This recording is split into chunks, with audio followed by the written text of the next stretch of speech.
HESC 114, Chapter 3, Prescriptions and Using Drugs Therapeutically. The learning objectives for this chapter can be found in the beginning of Chapter 3. To start with, prescriptions and medication orders. So, a prescription is a legal document used in the practice of medicine. It's written by a prescriber. Generally is going to be a physician, like a medical doctor, known as an MD, or a doctor of osteopathy, known as a DO.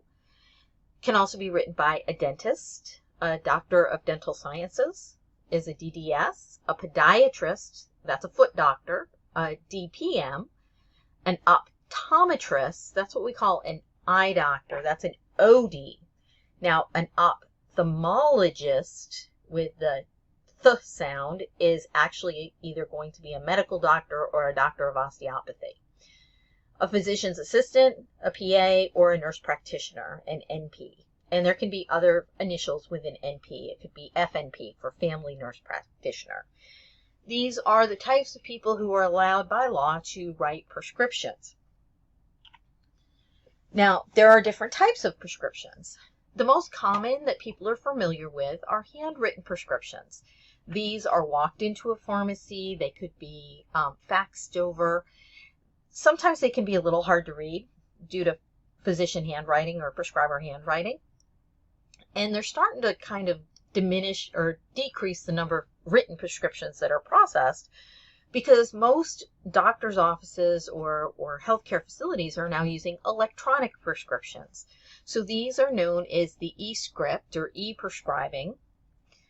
We talked a little bit about that in the previous chapter. I think it was chapter 1. So using electronic modes of transmission help reduce trying to figure out a doctor's handwriting. It doesn't mean that it's going to completely eliminate errors because there can still be selection errors or inappropriate SIG codes. So sometimes they don't make any sense if they pick the wrong SIG code. But electronic prescriptions, those are becoming more and more common. Now, when we're talking about a community pharmacy, the electronic prescription is known as an e-script. But when we're in a hospital, it's called a CPOE, for computerized physician order entry. The third type of prescription is a verbal order. And this is where a prescriber gives the order to a nurse or to a pharmacist over a phone, generally. Because if they were there, they could just write the order. Now, a verbal order, this telephone order means exactly the same thing. It is important when taking a verbal order that the receiving person, especially if it's a pharmacist in a community setting, they have all of the appropriate state licensing information for that doctor or that prescriber. Next, I'm going to review the parts of a prescription. If you're planning on becoming a nurse, you may be involved in a patient's discharge information, in counseling them as they're being discharged and going over their prescriptions with them. So understanding the parts of a prescription is important. So the first thing that you're going to look for is the prescriber information. So by law, these are the things that have to be on a prescription. So all of the prescriber information, their address and a phone number for contact, as well as their name. Then the patient information, and that includes their address and should include their date of birth. Sometimes people living at the same address might have the same name, but one might be the father and the other might be the son, or one might be the mom, the other be the daughter, the grandfather and the grandson. You just never know. So we always want to make sure we have a date of birth. It's very important to have the date the prescription was written on the prescription as well. This legal document is only valid for a specific period of time. If it's a legend drug, not a controlled substance, the prescription is valid for 1 year from the date it is written. If it's a controlled substance, the date that it expires will vary depending on what control schedule class it falls into. The RX symbol will be located on the prescription. This RX symbol means recipier. It also basically means to take. When we transcribe them, we usually give the patient a verb to start their prescription. Take if it's the patient, or give if it's their child. It could be place. It could be instill if it's like an eye drop. For now, we're just looking at that RX symbol to start the prescription off. That's also sometimes referred to as the superscription. The next thing is going to be the drug name. So the doctor has to tell us the drug name. Quite often they write it as a generic. Lorazepam is a generic drug. Sometimes they will write it as a brand name drug. Most states do allow for generic substitution automatically, and Louisiana is one of those states. Now, not only do they give us the generic drug name, but they have to tell us the strength, and they have to tell us the dose form. So like I was saying in the previous chapter, they have to tell us, is it a tablet or a capsule? In some cases, they might not put that it's the extended release, but the dose form maybe only comes in one way if it's a tablet or one way if it's a capsule. So this order is for lorazepam, 0.5 milligrams, and tablet. They also have to tell us how much to dispense. Now, lorazepam is known as a benzodiazepine, and it is a controlled substance. It is in the control schedule of 4. So, especially with controlled substances, it's important for the prescriber to not only write the number of the quantity to be dispensed, but to literally write the word. So in this case, we see the number 30, but then written in is in the word form 30, so that it cannot be altered. Think of it like writing a check, although some of you may never have written a check before. But we would write the number, and then on another line we would write it out in words so that it can't be changed.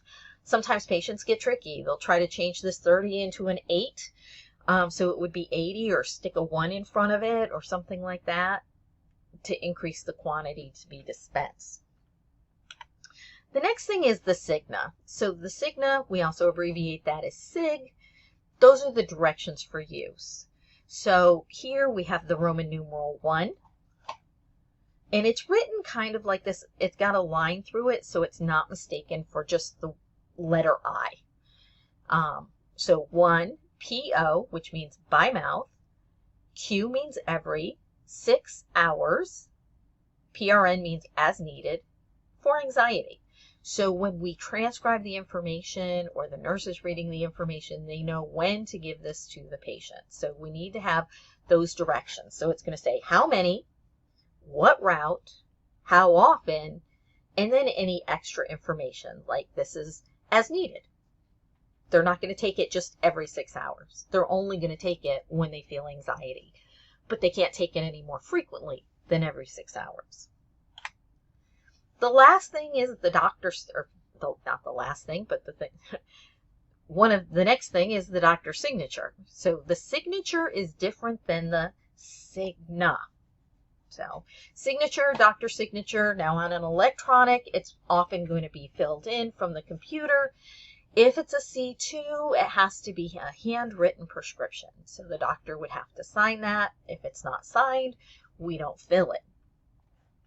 The other thing that we're going to find on a prescription is the number of refills. If there is no number, it's 0.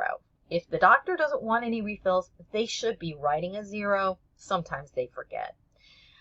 You also notice this DAW line here. We're not going to really, that means dispense is written. We use that when it's a narrow therapeutic drug. If a doctor says this patient has to take this specific drug and you cannot substitute anything, whether it's a brand name or a generic with a certain manufacturer. But that's not a requirement on a prescription. The last thing is only required if it is for a controlled substance. So if the prescription is for a controlled substance, it will have the prescriber's DEA number on that. They have to be registered with the DEA, and they're given a unique number for that. The other thing that we're noticing on this prescription that I haven't highlighted is the National Provider Identifier. So this is a number, and it has to do with reimbursement for insurance. They are also maybe a state license number for the prescriber. So there can be other things, but these are the main things that are required on a written prescription for medication to be dispensed.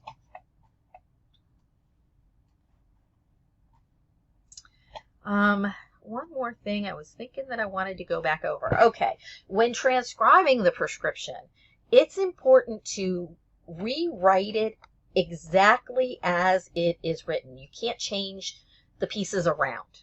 So it has to be one by mouth every 6 hours as needed for anxiety. We can't say one every 6 hours by mouth. You be rearranging the information. So it's always going to be the quantity, the route, the frequency. Okay, well, a medication order is very much like a prescription, but prescriptions are used in retail, medication orders are used in a hospital or a healthcare facility. So again, with verbal orders, telephone orders, verbal orders, they mean the same thing. Before the person receiving the order signs the bottom, they're going to put TO or VO, then they're going to sign it, or they're going to put the doctor's name, and then they're going to put a slash mark, and they're going to put their initials or sign after it so that it notes that they took the order for that doctor or prescriber. The next part is different types of orders. So there are a number of different types of orders that we use in hospitals and healthcare settings. First is a STAT order. So a STAT, that's an abbreviation. It means immediately. So that we have to get it to the patient right away. It could be maybe they're having cardiac arrest, maybe they are having extreme pain. We want to get it to them right away. Another type of order is called a standing order. And this is a group of specific orders that pertain to a disease or surgery. A lot of times these are pre-printed and the doctor might just check a box, or it's just standard protocols. So the standing order is a specific set already pre-assigned for whatever condition. When I worked at the hospital, we had a set of cardiothoracic post-op orders. So if somebody had open heart surgery, there was a certain set of orders for them. Labor and delivery, there would be a certain set of orders. So the doctor doesn't have to handwrite the same thing over and over and over for the same patients. Now, an automatic stop order in a hospital, there can be protocols for an automatic stop order. It's going to be either every 24 hours or a certain number of days. And a lot of times that works for an antibiotic because we want to evaluate and make sure that it's the right thing. It could be an automatic stop if a patient is transferred from one unit to another in the hospital so that they're reevaluated, that they need to continue on whatever was being ordered. So if a patient's being sent from ICU up to a med-surg floor, they might not need all the ICU meds that were previously ordered. So by having an automatic stop, it means somebody's going to have to review their medications and tell us what to continue for the patient. The next section, it talks about the pharmacist, prescriptions, and medication orders. Now, in a hospital, the pharmacist receives the healthcare provider's medication order for a drug. They'll verify the drug and the dose prescribed and check the patient's electronic health record for allergies and possible interactions with other drugs. They also will look at the hospital's formulary. So a formulary is what a specific committee called the P&T, or Pharmaceutics and Therapeutics Committee, has determined the hospital's going to keep in stock. They're going to make sure that we've got it in stock. Now, they might need to change to what we do have in stock. So, especially with admitted patients, they may be taking certain medications at home, but maybe we don't have that one specifically. So that's a pharmacist's decision, and they'll talk to the prescriber about that. Now, in the process, the information will be sent through, the medications will be selected and then sent up to the nursing units. Now, when we're talking in retail, which this looks like the picture that I have is more of a retail setting, the pharmacist is going to have similar roles. They're going to review the prescription. Generally, the technician will enter the prescription in first and then send it to the pharmacist to verify the information against the patient profile. That process is known as a DUE or a DUR, Drug Utilization Evaluation or a Drug Utilization Review. And they're going to make sure, is this the right medication for disease states? Is the patient already on a similar medication? What's going on with it? Now, in your book, it talks about the pharmacist dispensing the medication. Well, yes, they verify it, but really the technician's doing most of the work. We're going to pull the medication, pour and count. We're going to place the medication in the appropriate container, and then the pharmacist is going to verify it before it can be dispensed to the patient. In retail, after the DUR, the pharmacist says, yes, everything's okay for this to go. It's automatically sent through to the insurance company. That's called adjudication, and we're going to print a label. Once the label is printed, that's when the technician is going to go ahead and they're going to go to the shelves and pull the correct medication and then count and pour it. And we see that here in this image where your pharmacist or technician is here counting, using a counting tray to dispense. Along with the label is generated a list of auxiliary labels or warning labels. So these should also be included on the vial that's given to the patient. In 1970, there was the Poison Prevention Act, and the purpose of this is to prevent poisoning in children. So what is required is a child-proof cap, and this is required by law. Now, a patient can, or a prescriber can, authorize for a non-safety cap to be used. So it could be a flip cap, it could just be a screw-on cap. I'm looking at this one, and this looks like a reversible cap. So it's got this tab, and it's saying hold down and turn. But if you were to turn it over, it would just thread to the inside of the bottle, and it would be easily accessible. Patients who have arthritis, who are elderly, aren't around a lot of children, may opt for that. That would go into their patient profile.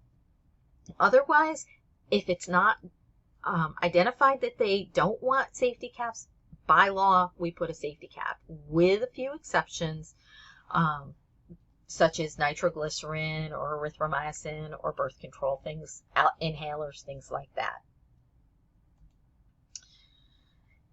Patients will receive, in a retail setting, they will receive counseling or education regarding their medications so that they have the information to take them properly. The pharmacist will ask questions, making sure that the patient fully understands. That's called, usually we'll use an open question, have the patient repeat back to us. Sometimes we call that the show and tell, so that they have that information and we know that they'll be taking their medication properly.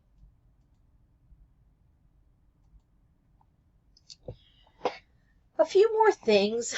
We do receive prescriptions for what is known as an off-label use. So a prescriber can order a medication other than for which it was approved by the FDA. That's why it's called off-label use. If a patient brings that into a community pharmacy, it may not be covered by the insurance company, or it may require a prior authorization.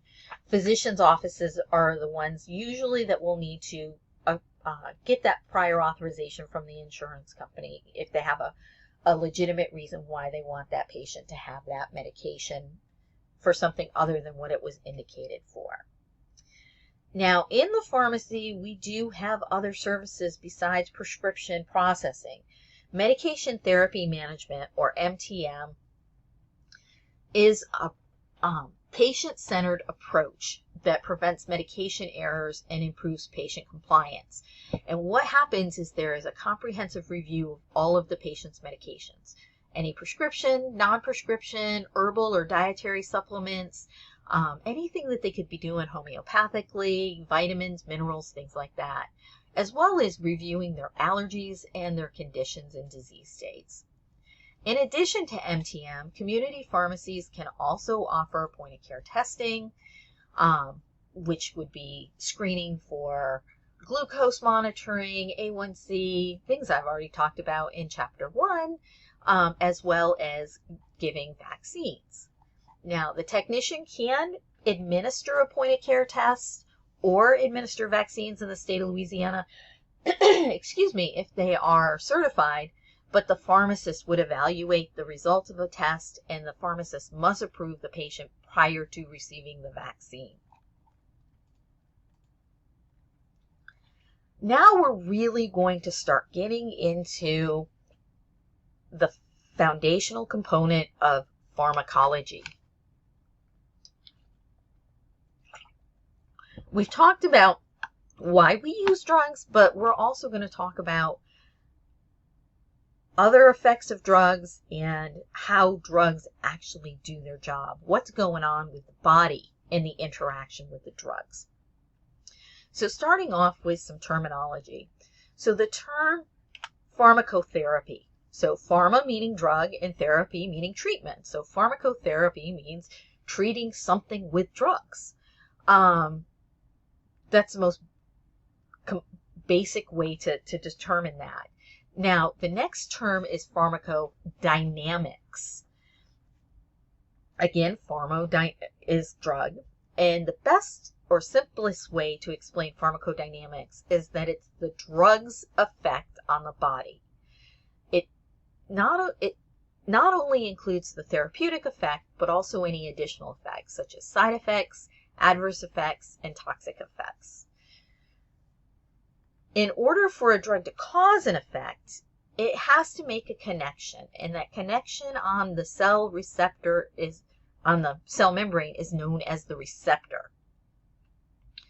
Drugs are not the only thing that a receptor will respond to, and as a result, some drugs will compete for a receptor with biochemicals or neurotransmitters or other drugs that are present in the body.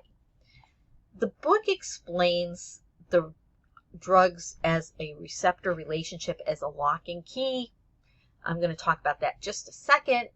Also, I'm going to let you know that after this posit is completed, I do have a playlist with some videos that will give you a visualization of more in-depth of what I'm talking about.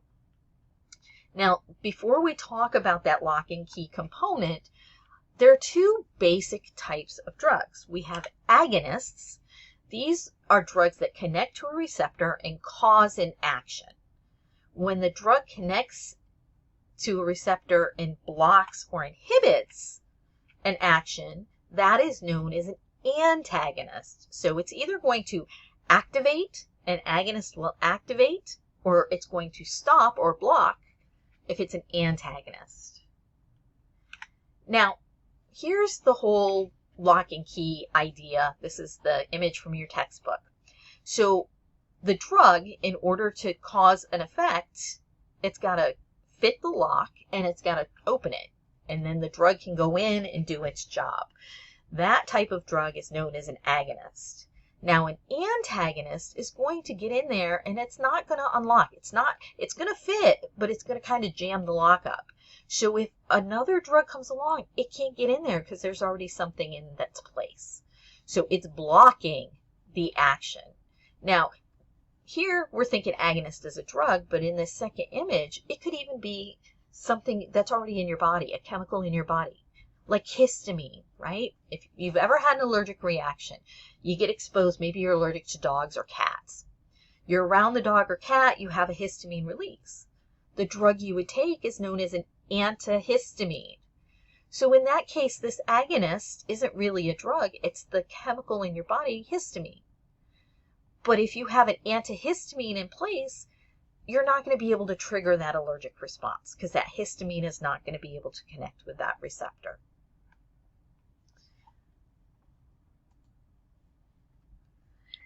In your guided notes, I've given you a table. I'm a table type of girl. I'm a visual learner, so I like things kind of put out there in a format that I can look at and kind of group together. So it does talk in your book about the three main types of receptors relative to pharmacology. Neurotransmitters are chemicals in our body known as biochemicals that produce and cause function, and many drugs can mimic that same effect. So when we look at the three main types, we have adrenergic receptors, we have cholinergic receptors, and we have histamine receptors. So let's see if I can get this mouse to work for me. Where'd you go, mouse? There we go. Whoops. Nope, that's not what I wanted to do. I wanted to highlight.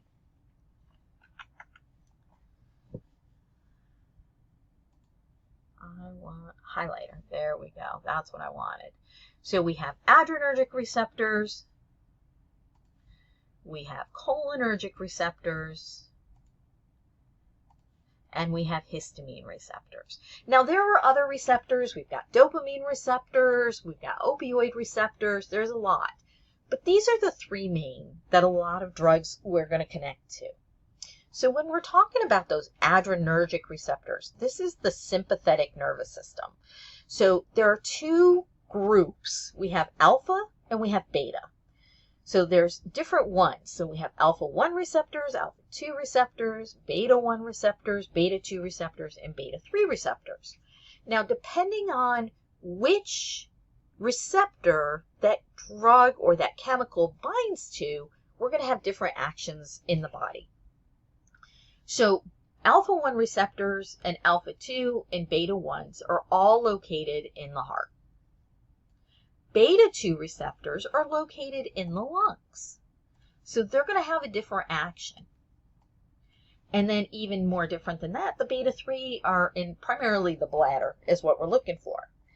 Now, the natural biochemical in the body, the neurotransmitter that's being, the drug is acting like it's working like that chemical. For alpha receptors in the body, norepinephrine activates an alpha receptor. Epinephrine activates beta receptors.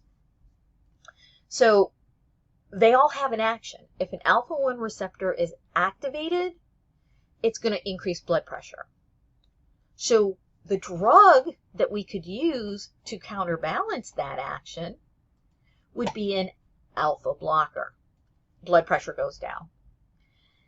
If a patient has an increase in their heart rate, a beta blocker is going to help decrease their heart rate. So there's an action and a reaction is really what's going on here. I'm not going to get into a whole lot more details on that at this point. We are going to talk more about this when we get to the nervous system drugs. But I kind of wanted you to see there's a connection. Now, when we talk cholinergic, now I'm going to take a quick stop here and say adrenergic. This is the adrenaline side of your nervous system. So if you think like an adrenaline rush, right? Maybe you've heard of the sympathetic nervous system. If you've taken biology or A&P before, you might have heard these terms. If not, don't worry about it. Like I said, this is an intro class. I'm just trying to give a little background, not stuff that's going to be crazy in depth. But if you think fight or flight, right? If you get startled and you have an adrenaline rush, your heart starts to beat more, faster, and you feel like your blood pressure's going up, and you might get a headache and things like that. So those are some of the actions of an activating drug, an agonist, adrenergic agonist, and then an adrenergic blocker is going to reverse those effects. On the other side of your nervous system, which is where we pretty much live, is our parasympathetic nervous system, or what's known as the cholinergic side. And we have cholinergic receptors.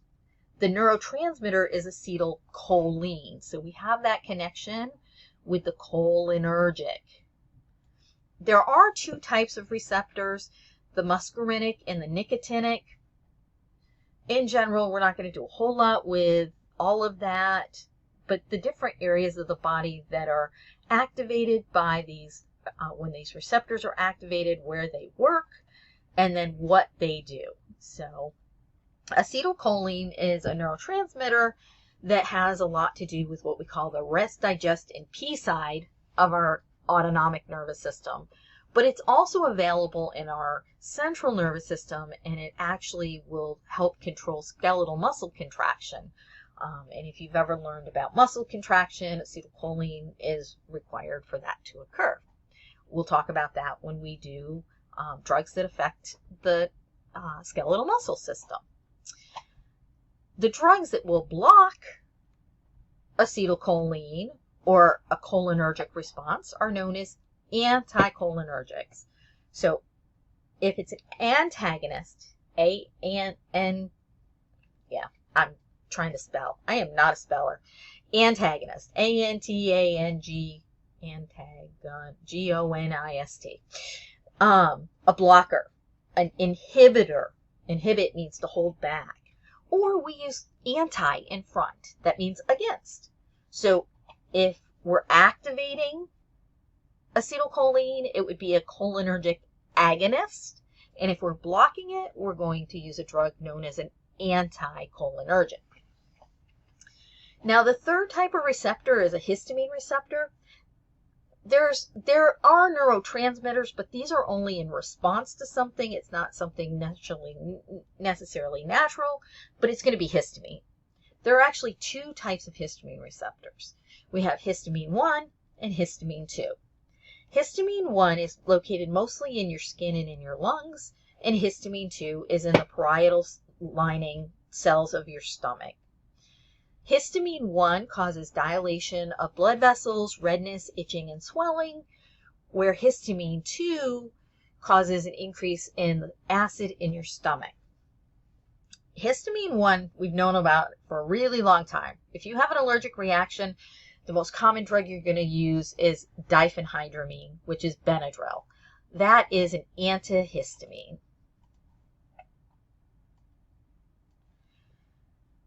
Allergic reactions, we use antihistamines. Now, if you have GERD or you have an ulcer and you've got too much hydrochloric acid in your stomach, you may use a histamine 2 blocker, or what we just commonly call an H2 blocker. Those are the main types of receptors. We have the activation, so it could be a neurotransmitter activation, or it could be an agonist drug, and then the type of drugs that would block those. We'll build more on that later. You can review your book. There's a section in there that's talking about these neurotransmitters. Now, when we talk about a drug's effect, the first level we're going to talk about is local versus systemic. So a localized effect means that it's only going to affect where the drug is. A systemic effect means that it's going to impact the entire body. So I'm going to go back to the whole histamine, antihistamine, Benadryl. If you have a rash and you put a topical cream of Benadryl on your skin, it's going to stop the itching, but you're not going to have any other side effects. If you take a Benadryl tablet or capsule, you're going to feel better on the allergy side, but you also might get sleepy, right? If you've ever taken Benadryl, one of the biggest side effects is drowsiness. So that's a systemic effect, but you're not going to get drowsy if you only put the cream on your skin. So is it local or is it systemic? We'll also talk maybe if you've ever had any dental work and they gave you an anesthetic in your gum to numb your mouth. You still stayed awake. That was a localized effect. But if you have a hard time with the anesthetic and they gave you nitrous oxide, that would have a systemic effect. You kind of feel a little lightheaded and helps you relax.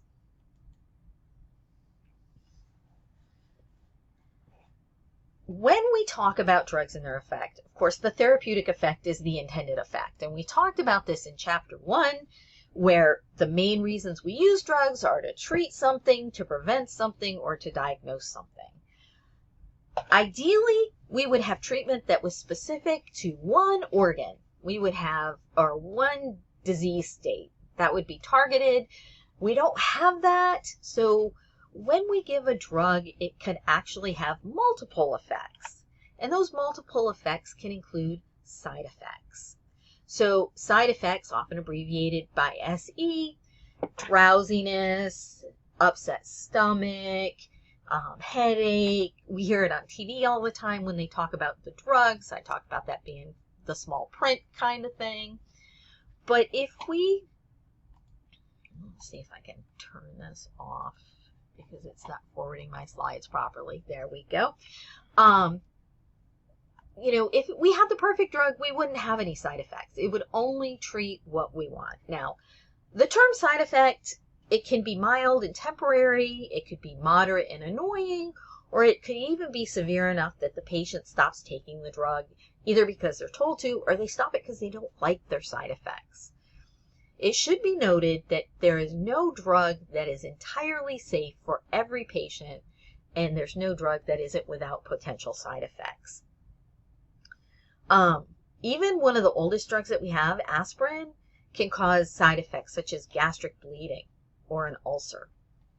So when we're talking about side effects in pharmacology, there are some that we group together because they're common and they actually happen as a group. So when we look at these, we group side effects. So when we say they have GI side effects, usually that's going to include nausea, vomiting, diarrhea, could be constipation, could be loss of appetite. One of the more common are anticholinergic side effects. So previous slides talking about antihistamines, anticholinergics. Anticholinergic side effects, when we get to the nervous system, it'll make more sense, but this is one that you should learn as a group. Your book lists it as the ABCD. This is how I actually learned it, as looking at the whole grid of the sympathetic and parasympathetic nervous system, and anticholinergic is the fourth part in the grid. So when I get to the D, this is the drying one. So dry mouth, urinary retention, which means you're not able to produce urine, you're dried out. Constipation, you're not able to have a bowel movement, you're dried out. And then when your eyes are dry, you have blurred vision. So anticholinergic side effects are blurred vision, dry mouth, urinary retention, constipation. There's also side effects that are kind of grouped together when patients are taking chemotherapy. These are very common. Nausea, vomiting, could be diarrhea in there as well. Alopecia, which is hair loss. And cancer drugs, chemo drugs, kill rapidly reproducing cells in our body, trying to kill off the cancer, but can also cause bone marrow depression. It can also impact the rapidly reproducing bone cells, and that could then result in increased risk of bleeding, increased risk of infection, and anemia. So those are kind of a set with most chemotherapy agents. We know a patient would probably experience one, if not all, of these side effects. Then there's one, this is not listed in your book, it's known as EPS, and this is extrapyramidal side effects. We'll talk again about this in the nervous system too, because this are side effects that mimic Parkinson's disease. So Parkinson's disease, it's a disruption in dopamine, and when you don't have enough dopamine, you get tremors, stiff muscles, and involuntary muscle contractions, which are known as tardive dyskinesia. So EPS is kind of Parkinson-like side effects. So it mimics what a patient's characteristics who has Parkinson's disease would look like. Now, taking it up a notch, so drugs have side effects, but a severe side effect is an adverse drug reaction, or an ADR. They're not quite as often. About 3 to 7% of hospital admissions can actually be caused by adverse drug reactions. It's one of the leading causes of death in the U.S. Patients have adverse drug reactions after being admitted to the hospital and receiving more drugs. it could be estimated that for every dollar spent on prescription drugs, another dollar is spent to treat adverse drug reactions caused by those drugs. So it is important that patients understand what kind of adverse drug events can occur, what to do if they occur, what to look out for. Sometimes they'll get a symptom prior to it being so catastrophic. But in medicine, we often interchange the term side effect and adverse effect. Think of side effects as being more annoying but not really harmful, and an adverse effect is being harmful. So we'll even add in things that are toxic to these adverse effects. So that adverse drug reaction. Now with that, we sometimes will get, when we're aware that there are specific sets of adverse events that we need to let the patient be aware of, there will be a black box warning. And then this will pop up.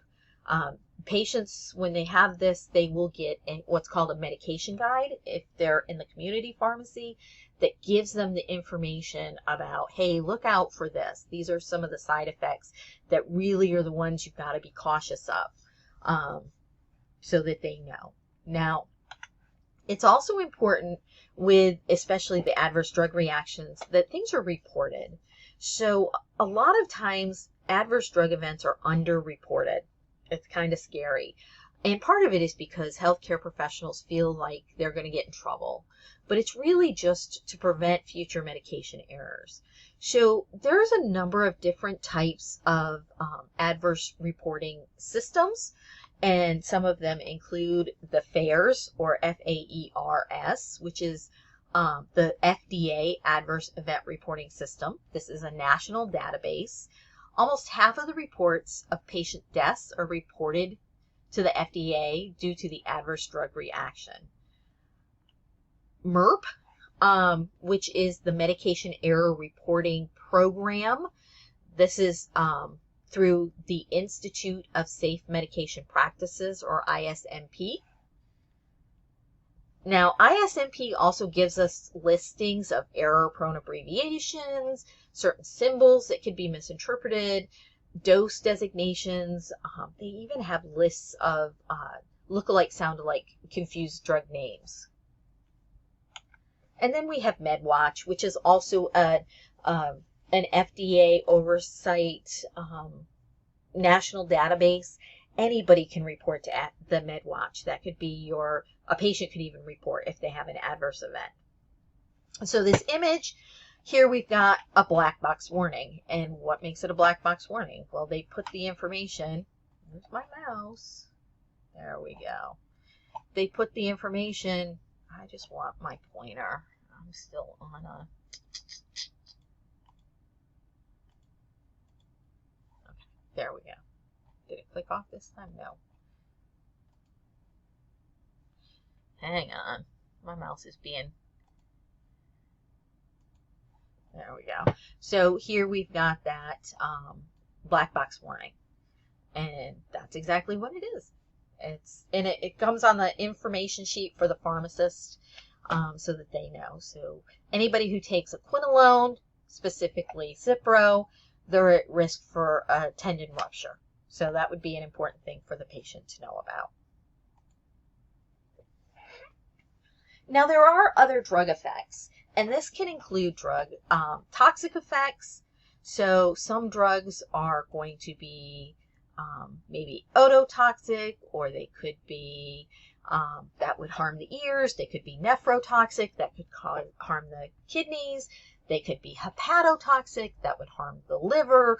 They could be carcinogenic, that could cause cancer. It could be cardiotoxic, hurt the heart.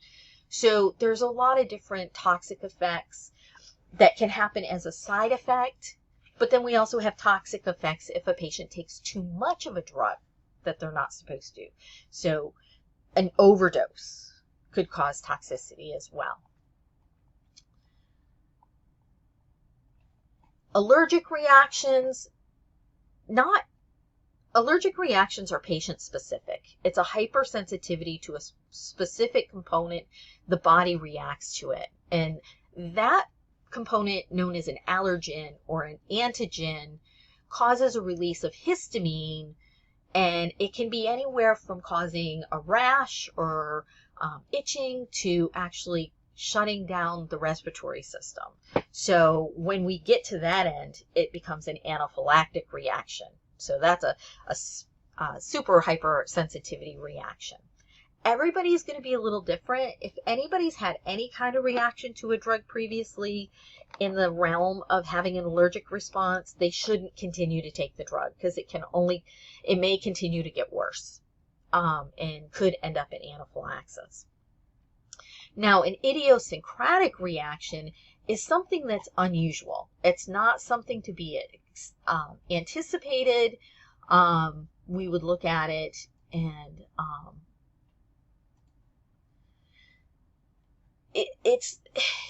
it's kind of based on an allergic reaction, but again, it's unique to a specific patient and it's not usual. I use the idiosyncratic component when before I talked about Benadryl and how, it can make you sleepy. But some people take Benadryl and it makes them kind of hyper awake type of thing. So that could be an idiosyncratic reaction. Certain ethnic groups or genetic groups can also have a reaction that's not like the majority, and that would be an idiosyncratic reaction. So it may go into pharmacogenomics where we're looking, or genetics where we're looking at the patient's makeup and know, maybe not the best type of drug for this individual patient. And that could also be based on disease state.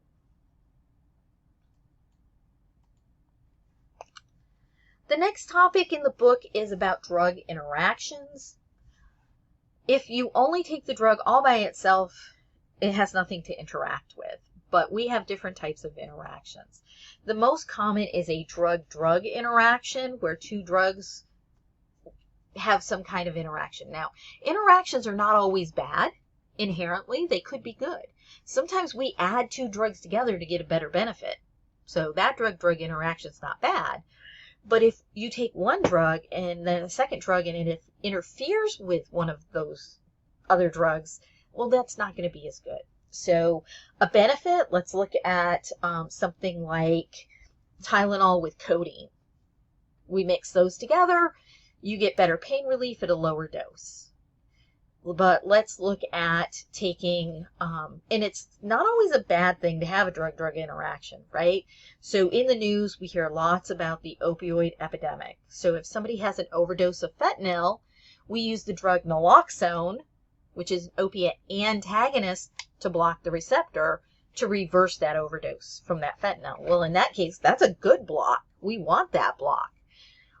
If somebody has taken too much of a cholinergic agent and their body's not responding properly, we could give them an anticholinergic. It's going to block that. But even when we're taking other drugs, they can interfere with each other. And when you get into whatever level of pharmacology you need to know, you may learn about how drugs metabolize and all of that. It'll have much deeper meaning. But just know that drugs, they can interact with each other, sometimes in a good way, sometimes in a bad way. Sometimes they'll heighten an effect. The other type of primary, when we're talking about drug-drug interactions, a concern can be polypharmacy. So polypharmacy means a patient is taking multiple prescriptions.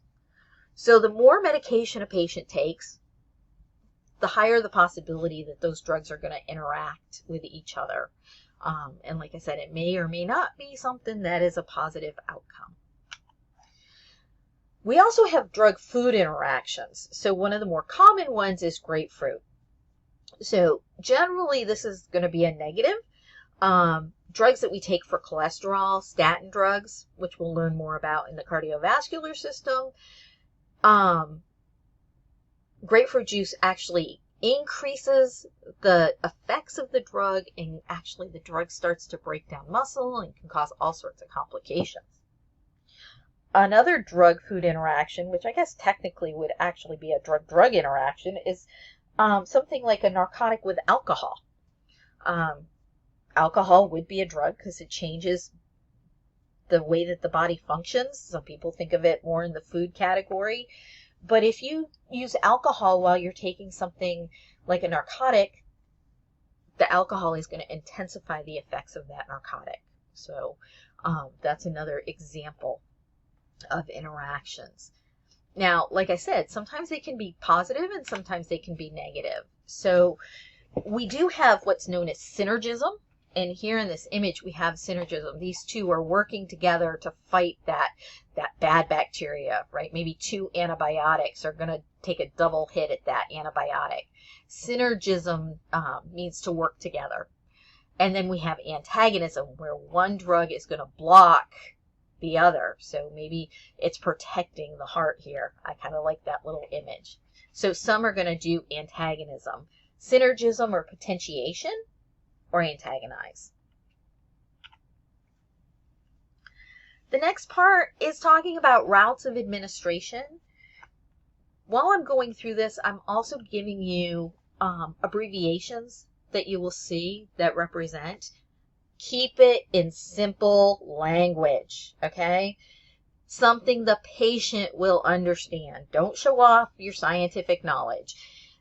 If you can't explain it simply, you don't know it well enough. So let's keep it as simple as we possibly can. Now, a drug given by the recommended route of administration will have the desired medical effect. If we don't use it how it's supposed to be used, we're not going to get the effect we need. The most common way to give a medication is oral. PO. Yes, it means per ora. We're not going to tell the patient that. We're going to tell them take it by mouth. Right? They might not even know what the word oral means. So we're going to tell them, take it by mouth. So when you see PO, that means by mouth. Sublingual, SL, goes under your tongue. It may dissolve. Maybe it's a spray. Buccal would be, oops, I don't have a picture for buccal. I did on chapter 2. That goes against the cheek. Then we have topical, TOP. That could be eye drops, or it could be like this lotion here. So both of these are considered to be topical applications. Even inhaled drugs are considered to be topical. We don't write them as topical, but that's what they are. And then we have those transdermal. So we talked about that transdermal delivery system in chapter 2. And this is a picture of a scopolamine patch that I talked about in chapter 2. Other routes of administration, intranasal or inhalation. So there we have intranasal, like an intranasal spray. Inhalation, like a respiratory inhaler, getting down into the lungs. So those are generally going to be with the respiratory system.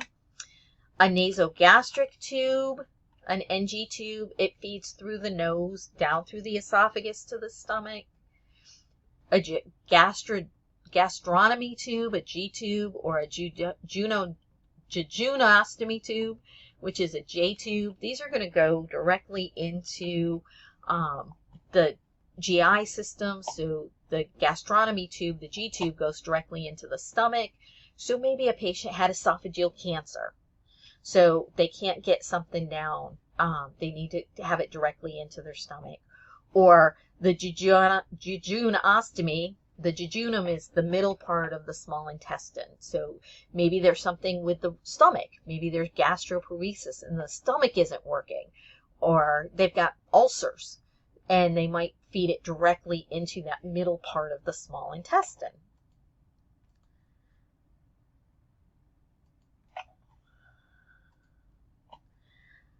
Intravaginal, abbreviated VAG.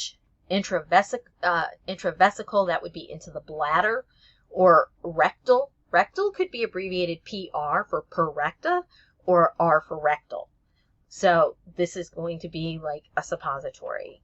So vaginal, usually for topical applications, like a yeast infection. And then we have rectal for a regular suppository. It could be a systemic, or it could be for something like hemorrhoids. Now, moving into injectable, these are known as parenteral routes. Some of the previous ones, like topical, is parenteral as well as inhalation, but I'm not going to split hairs on that. When you get to your pharmacology in your discipline, you can further define those routes. When we're talking injectables, there's many different injectable routes, including intradermal, or what's identified as ID, and that goes into that very, very top layer of the skin, just under. So just under that top layer, right into that epidermal space, generally a little bit between the epidermis and the dermis. If you ever have a TB test and you get that little bump, that's an intradermal. Allergy tests are also administered like that. Not a whole lot of things, and it's a very small amount of fluid. Subcutaneous is going to go deeper. So here we have the epidermis, the dermal layer, and then the subcutaneous, which is where the fat tissue is. Those are administered at a 45-degree angle. Exception would be insulin, which when a patient is given insulin, it's generally a 90-degree angle. It's got a special needle on it. But if we're given a vaccine subcutaneous, it's going to go in at that 45-degree angle. Abbreviations for subcutaneous can include subcut, SC, or SQ. And here we have a patient, it looks like they're self-administering some insulin or maybe even some heparin. And then we have the intramuscular route, or the IM route. This goes in at a 90-degree angle. It's going to be a little bit longer needle, and it's going to fit right down into the muscle. This will slowly absorb over time.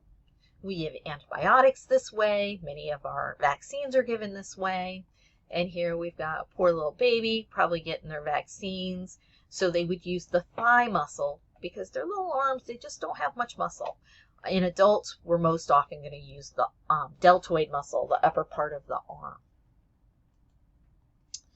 Now, when we're talking IV, oops, I didn't do a good job on those animations there. So an IV goes directly into the vein, intravenous. This image is showing a continuous infusion. They are injecting some medications, but it is a large volume and it's running through an IV line for the patient. We also have piggybacks. So this is an example of a piggyback. It's a small IV. It's dose dependent. It doesn't run for a long period of time, maybe 15 minutes to an hour, and then it's empty. And then 6 or 8 hours later, they get another one. It hangs attached to the continuous infusion, so it's piggybacked on. So that's an IV PB. That's an IV piggyback. And then we have the IV push. So this patient has open IV lines, but they don't have any, well, this might be a connected, the one behind her hand might be connected to a continuous infusion IV, but this could be for a specific medication. Maybe it's a pain med. We're going to go ahead and push that. So it's in a syringe. In nursing, you're going to make sure that you know the proper syringes so that we don't blow the vein by pushing too much pressure through. Now, there's another term with intravenous is to keep vein open. And it could be TVO or KVO. And that's when we use an IV that's just running, it's running real slow, but just fast enough that that port won't clot off. So you may see that on an order as well. Now, other parenteral routes include the endotracheal route, which is an ET tube or an ETT. And when we're talking about these, this is for patients that don't have an IV started. We use a lot maybe in the IC or in the ER when a patient comes in. Here we've got the image. So they've got a tube down their throat, and it's going into the trachea. It's a breathing tube, and then it's going to be dripped in slowly, and it's going to absorb in the tissues in the lungs. So it's a pretty rapid absorption. In Appendix C, I believe, we will talk more about, or maybe that's the last chapter. When we talk about emergency drugs way at the end of the summer, we'll use the example naval to tell us what drugs can be administered through the endotracheal tube. Intra-articular route, that would go directly into a joint. So here's an image where they're injecting into the joint steroids. If somebody's got an injury to a joint, they might give them steroids to reduce the inflammation. And then we have the epidural route.